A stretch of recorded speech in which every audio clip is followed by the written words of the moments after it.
A confusing loser leaves town fight on the main card of this weekend's UFC Fight Night Makhachev versus Green. We have South Korea's Fire Fist Yeon Kim taking on Brazil's zombie girl Priscila Cachoeira, and I won't sell wolf tickets on this fight one bit. Yeon Kim is 9-4-2, and if you look at the averages in terms of the odds, she's a minus 186 favorite. In the UFC, she has 3 wins, she has 4 losses. Let's talk about the wins.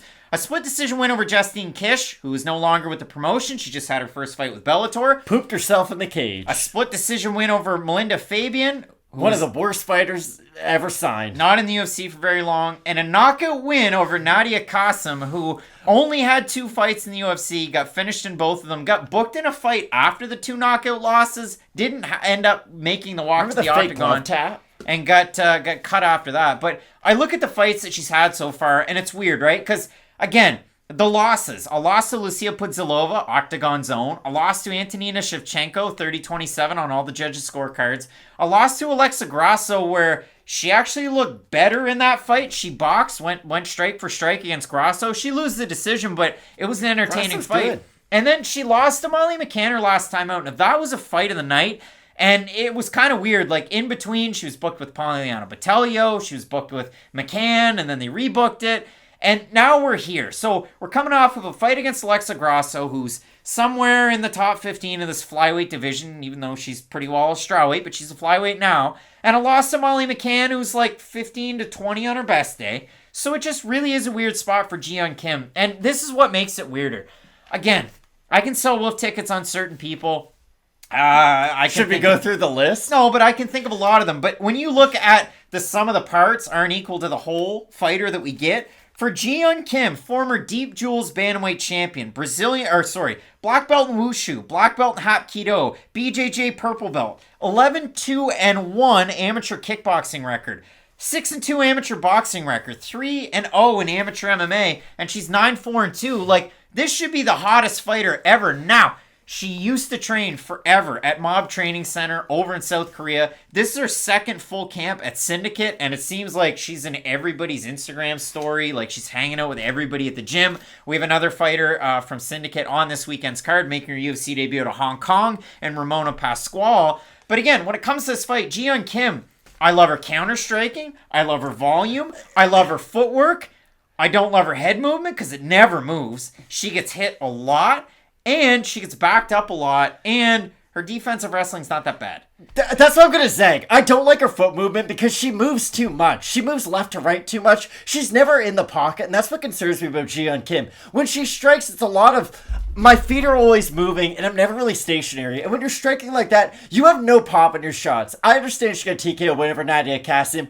I don't care about that whatsoever. Nadia's not la creme de la creme by any means. But when you look at Priscila Cachoeira, I always go back to the Lose Yourself lyric by Eminem. To trap bombs! But she keeps on forgetting. And not for her, she doesn't forget what she wrote down. She just forgets defensive grappling in every single fight, no matter who she's fighting. Like, when you get out-grappled by Molly McCann, I start to have some serious concerns. If you get out-struck by her, okay, she's a pretty good boxer. But Molly McCann went in there and completely out-wrestled Priscila Cachoeira. And this isn't me taking away from Molly McCann, but it's more to say, styles make fights, and when you look at that fight on paper, it's wow, Cachoeira and McCann, they're just going to go back and forth on the feet.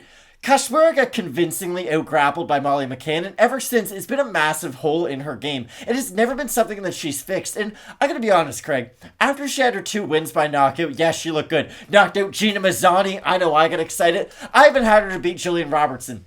I'm surprised they're giving her another chance after what she did in that Jillian Robertson fight. It was an accident. Because I like my eyes where they are, you know, in my head. I didn't mean to do it. Yeah, and Priscilla was like, I'm just going to go 4 fingers deep in both of your eyes and try to pull them out. Like, that's some genuinely dirty stuff that has no defense whatsoever for it. And I know it was an accident. But it wasn't. And I know Li Jingliang got away with that against Jake Matthews, and they gave him another chance. But Li Jingliang at least is a very, very talented fighter at the end of the day. So if you want to spin it a certain way and say, okay, he made a mistake, that's fine. But Priscilla's not like a showstopper, like, hey, cancel your Saturday night plans, Priscila Cachoeira is fighting. I'm just surprised they're giving her an opportunity after doing such an egregious foul her last time out. But what about on the main card? Is that a good place? Like, I just look at this, and the craziest part about it, I went back and did a lot of tape study on both of these fighters. And obviously, Priscila Cachoeira, if you just look at numbers on a page on UFC stats, her strike differential is still slightly negative. It used to be really negative. It's just because of the Maro Yamasaki-Valentina Shevchenko fight. I want her to be a warrior. A fight that never should have happened ever, but it did. So I look at that, and then I look at Yeon Kim. Her last fight against Molly McCann.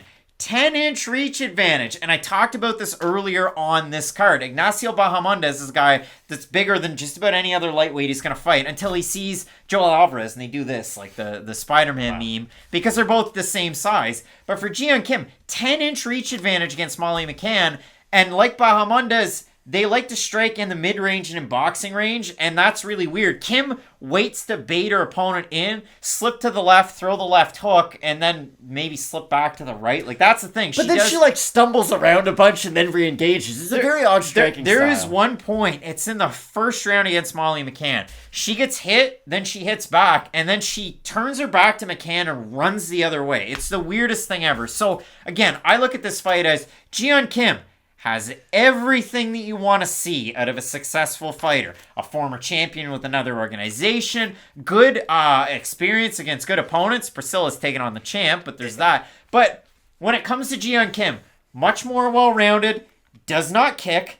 Yeon Kim's kind of like cleaning out an old Fraser. Like, all of her accolades are way at the back, but there's a lot of stuff you got to get through before you get to those accolades. Like, with Yeon Kim, because I agree 100%, her grappling should say that she goes in there and submits a lot of people. Her striking would suggest that she is a knockout artist. Like, you look at her accolades on a piece of paper, and you assume that she's going to challenge Valentina Shevchenko next week. And then you actually watch it in effect in the cage, and it's nothing that was advertised. Matt told us that Yeon Kim wasn't UFC caliber. I went back and watched our last video against Molly McCann. I still defend that point. Less than 10% of her strikes in the UFC have been to the legs. For Priscila Cachoeira, she's got a jab and an overhand right, and she's scrappy. I mean, honest to goodness, like, what else can I tell you about her? Like, if you go and look at those 2 wins in the UFC, Shayna Dobson, they just go at it. A gym teacher. First one to drop. And then in her fight against Gina Mazzani, she loses the first round handily, and Gina's got nothing left at the tank, down a weight class from where she normally is, and Priscilla's able to just take over from there. And gets a standing TKO. Like, yeah, it's kind of crazy. Lit her out. So when I look at the odds for this one, Kim open a minus 200. She's a minus 186 right now. Priscila Cachoeira open a plus 170. She's plus 135. Matt, over, under, I'm going to say Yeon Kim, 60% on the Tapology votes. What are you saying? I think Cachoeira should be the favorite. Nope.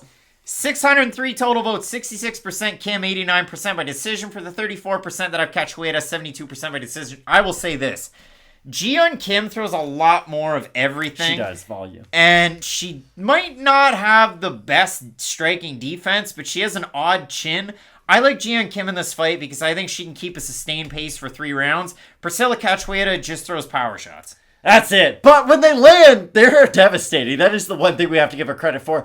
I'll also pick Yeon Kim. I don't love the pick, if I'm being honest. Again, Priscila Cachoeira is one of the few women who can go out there and genuinely get TKO victories. Like, she has really, really nice power in her hands. But I do think Kim has the better variety of shots. I do think her footwork, although I don't like it, if we're being completely honest, I think it will be enough for her to evade the power shots of Cachoeira. And she'll be able to win probably an unappealing 29-28 decision. Most likely, the winner of this fight will fight a fighter who walked out to one of my favorite songs their last time out, Living Dead Girl. It was Cast Iron Courtney Casey.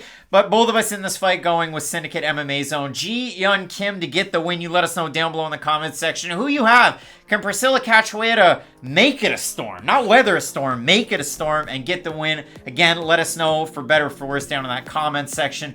Couple big fights left on this card. Let's keep it locked in with Fight Night picks. And as we always say, let's get into it.